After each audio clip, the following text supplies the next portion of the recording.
I'm in heaven. I can't wait to draw.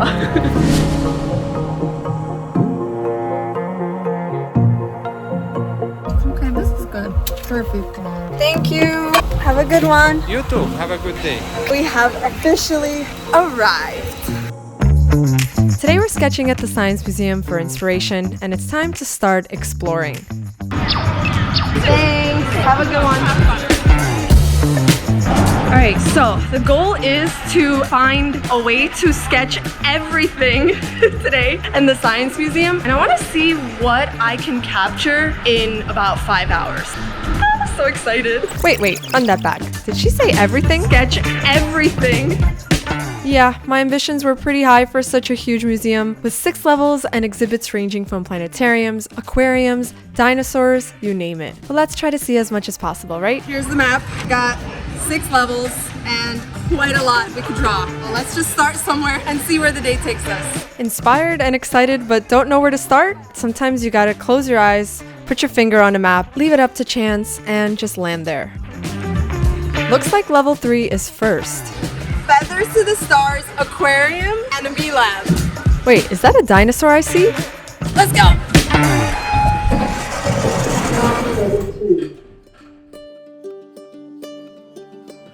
Look at this! Immediately entering this exhibit felt like stepping into a new world. Immediately inspired, immediately starstruck. Oh my goodness. I'm in heaven. I can't wait to draw. This exhibit showcased feathers to flight, how it all began from dinosaurs. Oh, he's such a cutie pie.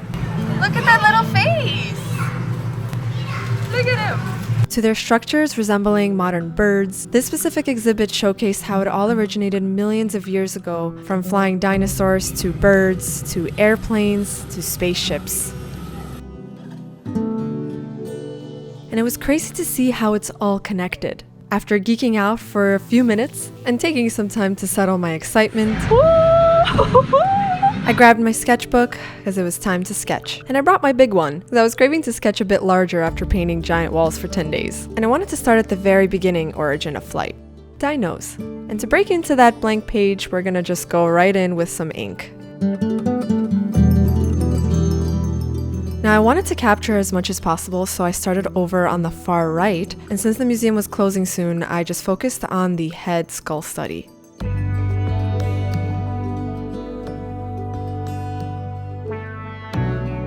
Beginning to study skulls and anatomy is a great way to break into the page and just to get to know the subject. I wasn't really sure where the composition would go, but I just started in the center and just trusted the process. A little scary at first, but once you get going, everything just starts flowing.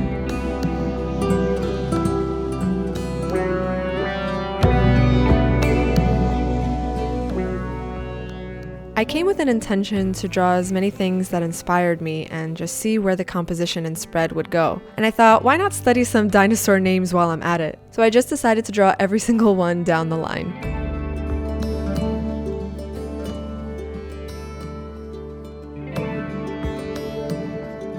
First dinosaur here for this drawing. It's almost done. Got a nice skull first to get the anatomy. We are drawing the meat-eating dinosaur, and since we have a nice Spanish description, let me try to tackle it, and you guys at home tell me how I did, okay? It's called the dinosaurios carnivoros. Boom! And this is a bambaraptor. He caught its prey with its teeth and large opposable front claws, which we're not gonna draw right now because we're limited on time. Yeah, we're gonna have to get the skull done so we can move on to the next drawing. Can you believe that these guys were just hanging out over 70 million years ago? Let's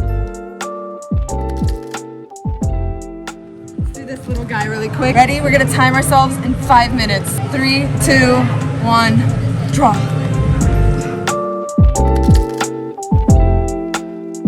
I approached these drawings straight away with ink and not really thinking about it too much. I also timed myself so I could stay on track, and I did my best to draw them relatively to size to one another so that I can also learn their dimensions and just how they look.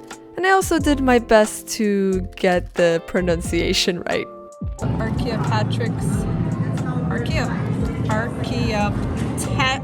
Archaeopteryx. It's like the coolest, longest names ever. A lot harder to pronounce than you'd think, but let's try again. Archaeopteryx lithographica. There we go.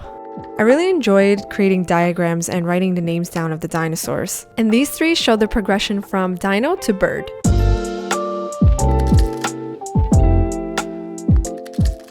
Whenever drawing from observation, the best thing you can do is get eye level with your subject. And sometimes that will require you to get into funky positions. Drawing the anatomy of these three, it was crazy to see the resemblance as time went on, and this truly is my favorite way to learn any subject. Just draw it and study it fully. I would always doodle and draw in class because that is just my way of learning, and you get to practice some drawing and sketching while you're at it, right? This third skeleton drawing I did is of a modern raven. No teeth, no tails, and no finger bones. But it was still super cool to see a dino hidden inside. And we were off to a solid start. First three are done. Now let's go draw the actual bodies and the heads without the skull. Let's go. This time I decided to start with a bird and work my way back down to the dinosaurs to see how they actually form their structures. I set a timer and my goal was to try to get this done in 10 minutes, so I tried to switch art supplies to see if that can help me work a bit quicker, because sometimes I could get lost in the sauce, you know?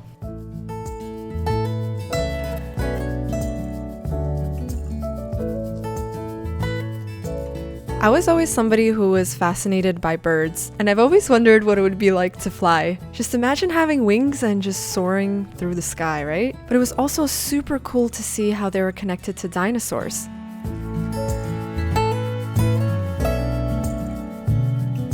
Are those little feet out of the wings? That's crazy! Look at those little feet! I feel like studying things as an artist and when you're sketching allows you to feel it a lot more deeper and just get so excited about it because you're really inspecting and observing every single detail. You really get a chance to absorb it all and then find a way to translate it and express it in your own way. Art is not only a way of learning, but also a way of processing and feeling the subject.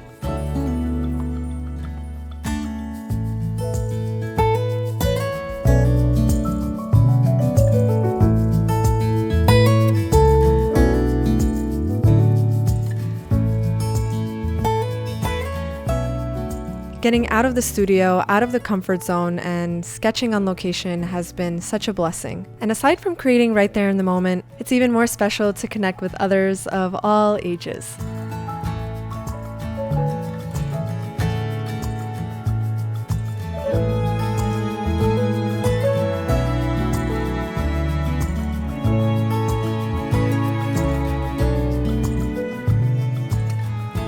I tackled the feathers with some dry brush and then I started adding the gray to the final step of this bird.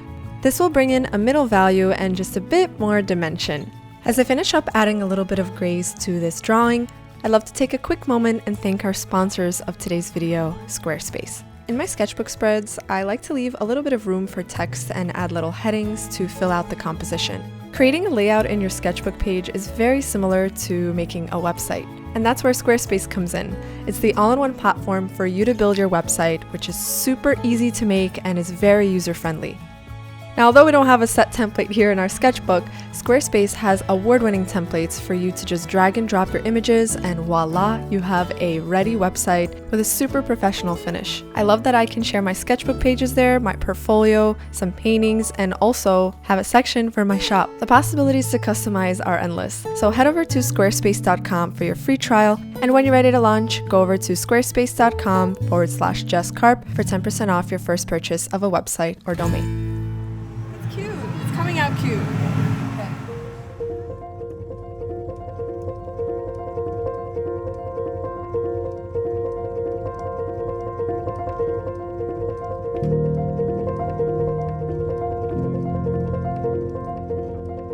Have you ever created an artwork that you spent hours on and then tried to do some sketches that you've spent a few minutes on and ended up liking how loose and fast they were? These next two dinos, I timed myself about 5 minutes and I used a blending stump and a pencil to create loose gesture sketches. This dino had a funky position and was kind of walking in action. So I like to throw these into the mix to get the general motion going, and sometimes I like these fast sketches even more. Every exercise has its purpose, of course, but this really helps get out of your head and just into the motion of sketching. And whether you're drawing humans or dinosaurs or birds or cats, this is a really great thing to throw into your art practice.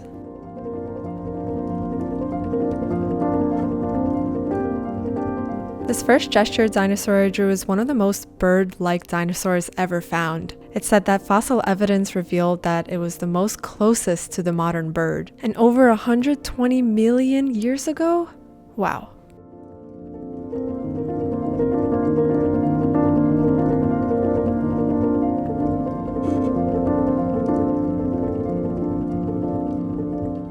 Got a beautiful spread happening so far to these little ones. Now, he's next.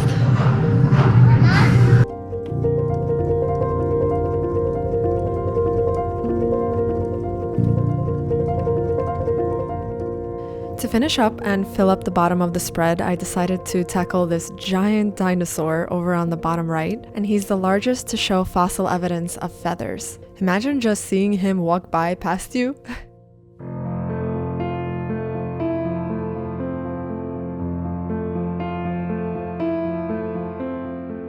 I came in with an intention to draw everything in the museum, but I was so fascinated by this specific exhibit that I kinda lost track of time. I was having lots of fun, but I also wanted to check out some other things, so I finished up some brushwork on this giant dinosaur, added a little bit of highlights to morph in some grays, and then I took a little moment to reflect on what I drew so far. And maybe we can finish off the top left with a heading or a title.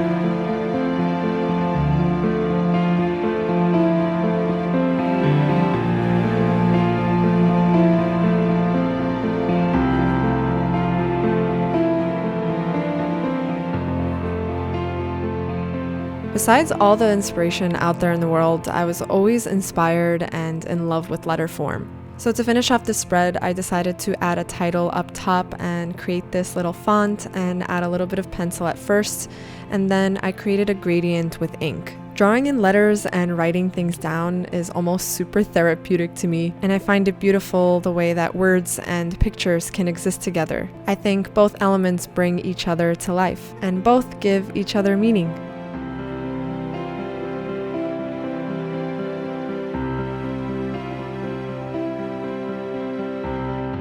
After spending some time at that exhibit, I decided to take a quick lunch break and finish off the spread and add some text. I wanted to stay here until they closed at 7, but I also decided to take a short break so that I can keep going and keep creating. I loved exploring the history of feathers to stars, and I also definitely couldn't leave without seeing what the rest this beautiful museum has to offer. So let me show you around.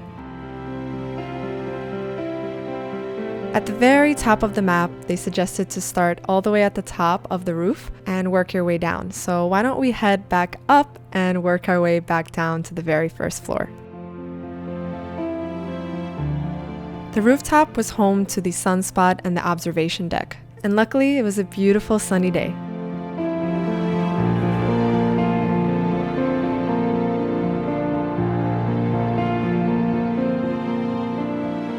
Not only were there beautiful views on the rooftop, there were also these super informative, interactive texts that you can read. And I love learning about the electromagnetic spectrums and seeing how color plays on energy. Lately, I've been diving in and studying color myself, so this was super coincidental. And I love how each color has its own unique wavelength that's related to energy. Violet has the highest amount of energy, while red has the lowest. color can also play into different moods of artwork and pieces. So how cool is it to see all of it connected, huh? The views on the other side of the rooftop were just mind-blowing, and the fluffiest of clouds were upon us.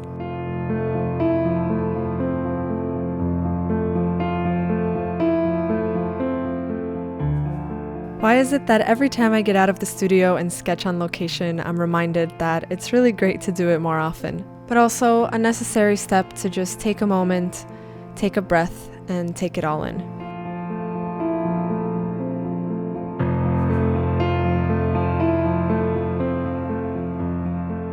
I headed down to level 4 since level 5 seemed to be closed today, and as soon as I got to the vista on top of the aquarium, I immediately noticed a bright pink bird flying and landing to soak a leaf in the water. I wasn't quite sure as to why he was doing that, kept searching for leaves, then soaking them in water.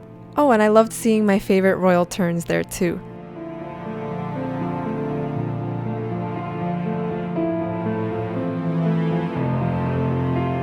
The pink bird was called a spoonbill, and while he was looking for leaves, someone else in the water wanted to say hello. Suddenly, the spoonbill flew right above my head and landed on a tree, and then I noticed that he was helping make a nest.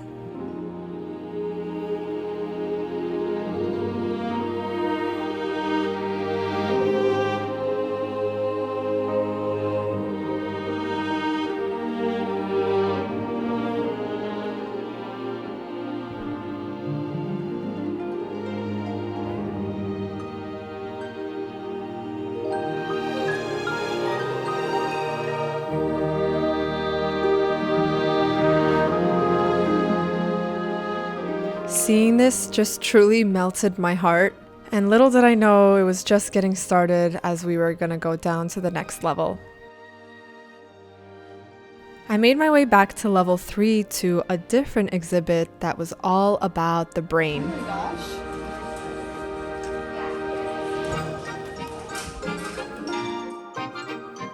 gosh. This exhibit just reminded me of abstract art. And for some reason, seeing inside the brain inspired these crazy doodle sketches in my sketchbook. Sometimes you can look at a subject and it can inspire a whole doodle session, which is super therapeutic. And then I came across a really cool text about the skeleton that really stood out to me. Skeletons have a lifetime of stories to tell, from the way we take care of our body to the injuries we collect along the way.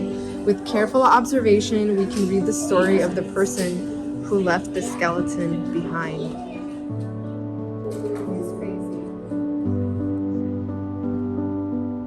Once I was done at the Discovery Lab, it's time to head back into the aquarium and see what next surprise waits there.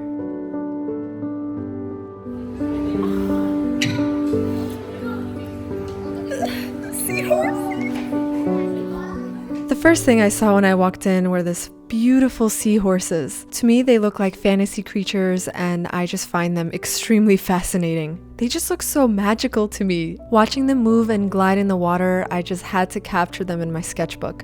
And let me tell you, they were so much fun to draw. All of the colors and shapes of the reefs, the way they were moving, and the little corals and fishies, it was just an explosion of inspiration. And the best way I can explain it is just my eyes being so happy from every view, from every corner that I could find.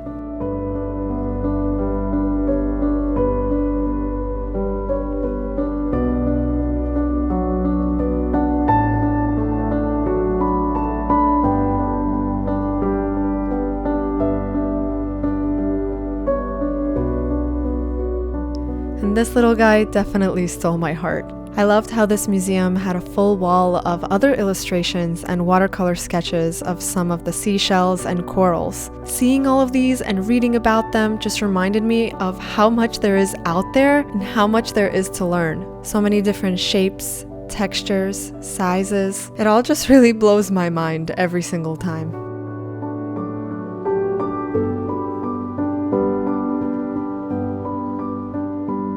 When I made my way around, I was just truly mesmerized.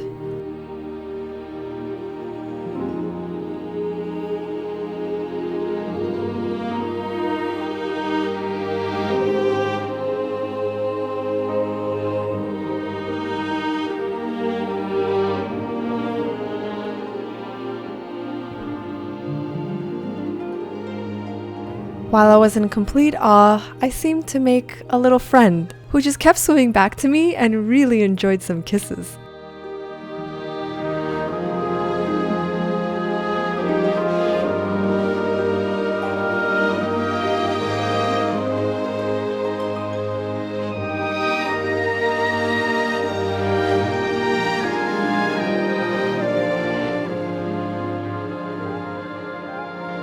I still find it absolutely insane that our Earth is made up of 71% water, and we haven't even touched the surface on what's out there. And as soon as I saw this blue globe, I was in for a beautiful surprise.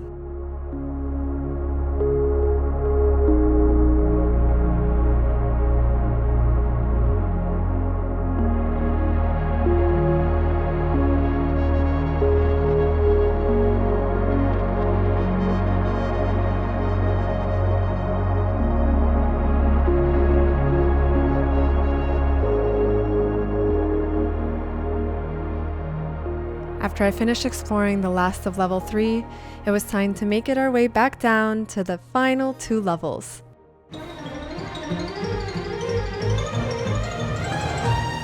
Here I was shown the true power of science, how refined things became, and I also found a funny guy to take a selfie with. I mean, it was only highly suggested.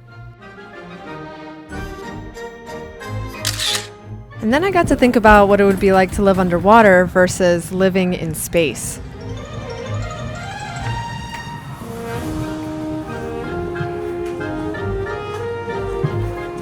Seeing things all over the ceiling was definitely interesting and crazy. It made me want to know what it would be like to be an astronaut for sure. Once again, mind blown. So I've got a question for you. Where will your curiosity take you?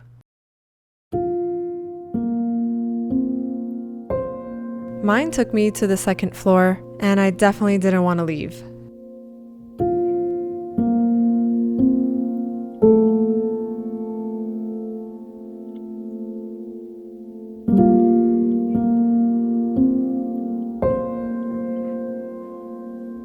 I decided this was the perfect place to settle down and look back at the sketches I made today and just take it in once again.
Although I didn't get to draw every single thing today, I left feeling more inspired than ever, with my heart so full, and I hope that you feel inspired too.